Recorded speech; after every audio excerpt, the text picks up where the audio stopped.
제목은 바울과 실라가 옥에서 나옴. 바울과 실라가 옥에서 나옴입니다. 먼저 첫 번째 대지는 상관들이 부하들을 보내어 바울과 실라를 놓으라 함. 35절로 38절 말씀입니다. 먼저 35절 36절입니다. 나리샘에 상관들이 부하를 보내어 이 사람들을 놓으라 하니 간수가 그 말대로 바울에게 말하되 상관들이 사람을 보내어 너희를 놓으라 하였으니 이제는 나가서 평안히 가라 하거늘.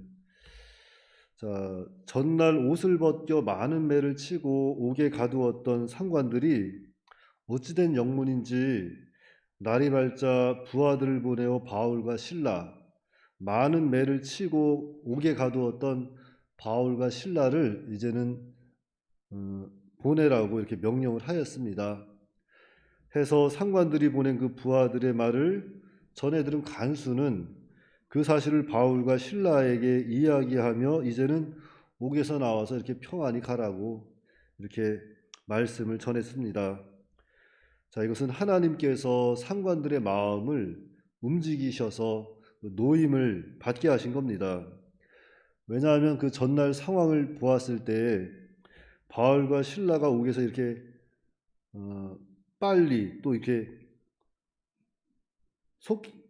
이렇게 무사히 빨리 그러한 상황에서 나올 수 있는 그러한 상황이 안 되었습니다. 그런데 그럼에도 불구하고 이렇게 쉽게 빨리 옥에서 나올 수 있었던 것은 그것이 바로 하나님의 도우심입니다. 그래서 우리가 또 기억해야 할 것은 우리가 이렇게 밤이 지나면 항상 아침이 오는 것처럼 고난의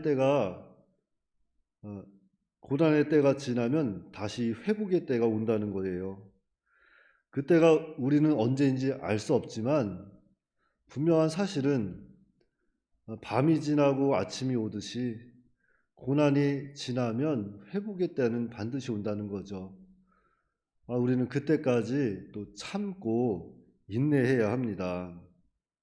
참고 인내해야지 그 가운데 원망하고 불평하고 낙심하면 안 됩니다. 하나님의 주권적 섭리를 바라보고 우리는 참아야 돼요. 인내해야 합니다. 그래서 우리가 때로는 지금 참 코로나19로 인해서 많이 어려운데 지금 이 시기가 누구에게는 어둠의 시작일 수 있어요. 밤의 시작일 수 있습니다. 또 누군가에게는 한 새벽일 수도 있고, 하지만 그 모든 것은 또 지나갈 때가 있다는 겁니다. 지나갈 때가 있어요. 우리 여기 도봉산에서 저기 일산 쪽으로 가다 보면은 차를 타고 가다 보면은 터널이 나옵니다. 터널이 참 길어요. 피곤한 날 운전하고 가다 보면은 그 터널이 언제 끝나나 졸린데 그런 마음이 들 때가 있습니다. 하지만 그 터널도 결국엔 지나갈 수가 있어요. 지나가게 되면 또 밝은 세상이 다시 눈앞에 펼쳐집니다. 그러니까 모든 고난도 그래요. 지금 참 앞이 캄캄하고 아무것도 되지 않는 것 같고 아무것도 보이지 않는 것 같지만 우리 뒤에서 누가 역사하고 계세요? 하나님이 역사하고 계세요. 하나님이 지켜보고 계시고 지금 우리의 오른손을 붙들고 있습니다. 하나님께서 우리에게 말씀하시지 않습니까? 두려워하지 말아라. 내가 너와 함께한다. 놀라지 마라. 내가 내 하나님이 됨이라. 내가 너를 반드시 도와주신다고. 참으로 내가 나의 의로운 오른손으로 너를 붙들고 있다고. 그걸 믿으셔야 돼요. 그러니까 고난의 때가 올수록 우리는 좀 더 인내하고 고난의 때를 이 시간이 지나면 내가 어느 정도 더 하나님 앞에 성숙해질 수도 있겠구나. 잘 참고 인내하면 고난을 통해서 하나님과 더 가까워질 수 있는 거고 고난을 통해서 나의 신앙도 되돌아볼 수 있는 것이고 고난을 통해서 우리는 믿음의 사람으로 점점 자라날 수 있습니다. 그러니까 다 나에게 하나님께서 필요해서 주신 것이다 하고 모든 고난의 때를 지혜롭게 잘 넘기시기 바랍니다. 그리고 두 번째 대지는 상관들이 바울과 신라를 두려워함. 38절로 39절입니다. 먼저 37절부터 39절입니다. 제가 37절부터 봉독해 드리겠습니다. 자, 바울이 이르되 로마 사람인 우리를 죄도 정하지 아니하고 공중 앞에서 때리고 옥에 가두었다가 이제는 가만히 내보내고자 하느냐? 아니라 그들이 친히 와서 우리를 데리고 나아가야 하리라 한데 부하들이 말을 상관들에게 보고하니 그들이 로마 사람이라 하는 말을 듣고 두려워하여 와서 권하여 데리고 나가 그 성에서 떠나기를 청하니. 자, 바울과 신라가 로마 사람인 것을 알고 상관들이 두려워하였다 그랬습니다. 자, 왜냐하면 그 당시에 그 로마의 법은 죄 없는 로마 시민을 잡아서 벌하면 그 잡아서 벌한 사람이 면직이 되거나 큰 벌을 받았기 때문입니다. 그래서 이 상관들이 와서 이렇게 또한 두려워 떨며 권하여 이 성에서 좀 나가달라고 이렇게 청하였다 그랬어요. 그런데 여기 말씀해 보니까 권하여, 자, 이 권하여 이것은 헬라어 파라칼레오라는 단어입니다. 파라칼레오라는 단어인데 그 뜻은 청하다, 위로하다 이런 뜻을 가지고 있어요. 그러니까 상관들이 이 바울과 신라를 직접 찾아와서 청하고 위로하고 이 성에서 좀 떠나기를 간청하였다는 것입니다.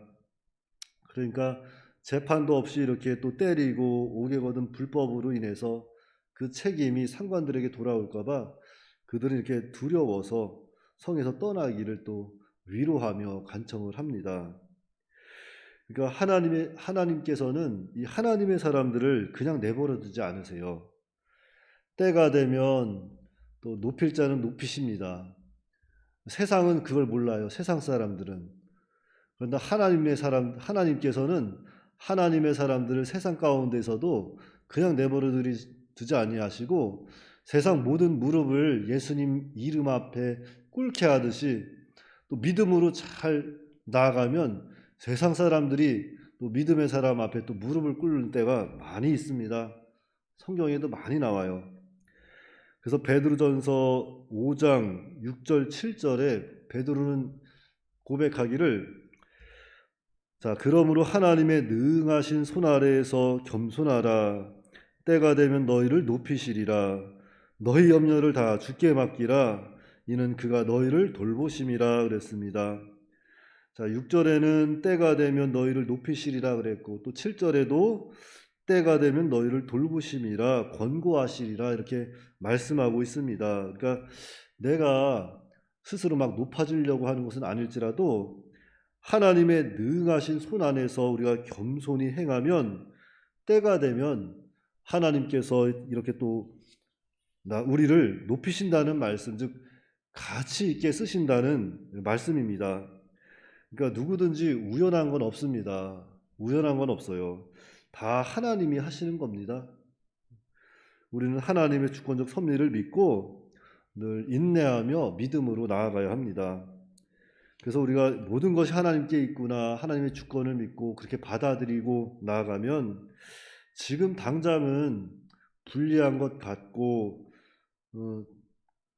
좀 억울한 것 같지만 나중에 뒤돌아보면은 그 믿음으로 살아온 그 모든 길이 결국엔 나를 위한 길이었다는 것을 깨달을 때가 옵니다. 그러니까 우리는 끝까지 믿음으로 나아가야 돼요.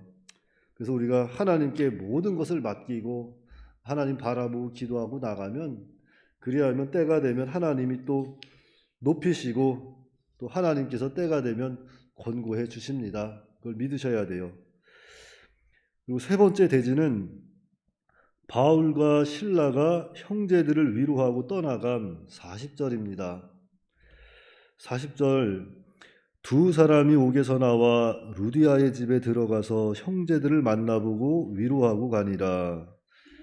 자, 이 상관들의 잘 위로를 받고 청함을 받고 옥에서 나온 바울과 신라는 루디아의 집에 들어가서 형제들을 만나보고 위로를 하였습니다. 바울과 실라 입장에서 보면 참으로 위로를 받아야 할 입장이잖아요. 위로를 받아야 할 입장이지만 그렇지 아니하고 도리어 형제들을 만나 위로하였다 그랬습니다. 근데 이들이 위로한 것은 바로 주님의 이름으로 위로를 하는 거예요. 우리가 누군가에게 위로가 필요할 때 찾아가서 위로를 서로 하지 않습니까? 서로 위로하고 도와주기도 하는데 그 위로 안에는 늘 주님이 함께 하셔야 됩니다. 주님의 이름으로 위로하고 믿음으로 위로하고 권고하면 하나님께서 또 위로받을 자 위로받게 하시고 세울 자 세워주십니다. 그러니까 주님의 이름으로 위로하셔야 돼요. 우리 주님의 이름으로. 그래서 하나님의 사람들은 또 위로받기보다는 늘 위로해주는 사람이 되시기 바랍니다. 늘 위로해 주시기 바라요. 우리는 누구한테 위로받으면 돼요? 하나님께 위로받으시면 돼요. 하나님께. 자, 말씀 한 절 읽고 우리 마치도록 할 텐데요. 데살로니가 후서 2장 한번 보실까요?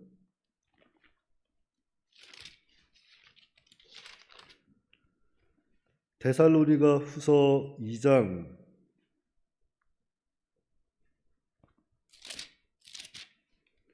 16절 17절 말씀입니다. 데살로니가 후서 2장 16절 17절 말씀 우리 한 목소리로 합독하겠습니다. 시작. 우리 주 예수 그리스도와 우리를 사랑하시고 영원한 위로와 좋은 소망을 은혜로 주신 하나님 우리 아버지께서 너희 마음을 위로하시고 모든 선한 일과 말에 굳건하게 하시기를 원하노라. 아멘. 우리 주 예수 그리스도와 우리를 사랑하시고 영원한 위로와 좋은 소망을 은혜로 주신 하나님, 값없이 주신 우리 아버지께서 너희 마음을 위로하기 바란다. 그러니까 오늘 어려운 중에 있으신 성도가 있다면, 성도님이 계시다면 하나님의 위로가 함께 하시길 바랍니다. 하나님의 위로를 받으시고 이 어려운 때를 잘 극복하시기 바랍니다. 기도하겠습니다. 하나님 아버지, 은혜를 감사합니다. 참으로 이 귀신 들린 여종의 주인들의 그 잘못된 권고로 인해서 이렇게 또한 바울과 실라가 많은 매를 맞고 옥에 갇혔지만 하나님께서 또 은혜를 베푸셔서 옥중에서도 찬송하고 기도하게 하시고 또한 옥중에서도 또한 간수를 또 복음을 전해서 또 예수님을 믿게 하시고 복음을 받아들이게 하시고 또한 하나님께서 옥중에 있을 때도 권고하셔서 그들을 이렇게 또한 옥에서 나올 수 있도록 인도해 주심을 감사합니다. 하나님 아버지셔, 어려운 때, 이 어두운 때가 있으면 반드시 밝은 때가 온다는 것을 우리로 하여금 깨닫게 하여 주시옵시고 어두운 때에만 머물러서 있지 말고 바로 이 새 소망, 하나님께 그 위로와 또 하나님의 권고하심을 따라서 그 모든 환난이 끝난다는 것을, 반드시 끝난다는 것을 우리로 하여금 늘 기억하게 하여 주시옵시고 하나님 바라보고 모든 시험들, 모든 어려운 때를 잘 극복할 수 있도록 아버지께서 은혜로 역사하여 주시옵소서. 하나님께서 건져주실 때에 모든 세상 세력들은 정말로 하나님이 살아계시다는 것을 알게 될 것이고 보게 될 것이고 하나님 그 권능 앞에, 하나님의 사람들 앞에 두려워하며 떨 때가 있을 것이라는 것을 확실히 보여주셨사오니 우리는 이 어려운 때지만 믿음으로 모든 것을 승리할 수 있도록 인도하여 주시옵시고 또한 우리가 참 위로자가 되어서 하나님의 위로를 구하며 살아갈 수 있도록 은혜를 역사하여 주시옵소서. 그리하여서 세상을 찾아가는 것이 아니라 사람을 찾아가 위로받는 것이 아니라 전능하신 하나님, 모든 것을 하시는 우리 하나님께 모든 것을 맡기고 하나님으로부터 오는 그 위로를, 참 위로를 받고 살아갈 수 있도록 하나님께서 도와주시옵소서. 오늘 한날도 이 나라와 이 세상에 하나님의 긍휼하심과 위로하심이 풍성히 내리기를 간절히 바라옵고 원하오며 우리 주 예수님의 이름으로 기도하옵나이다. 아멘.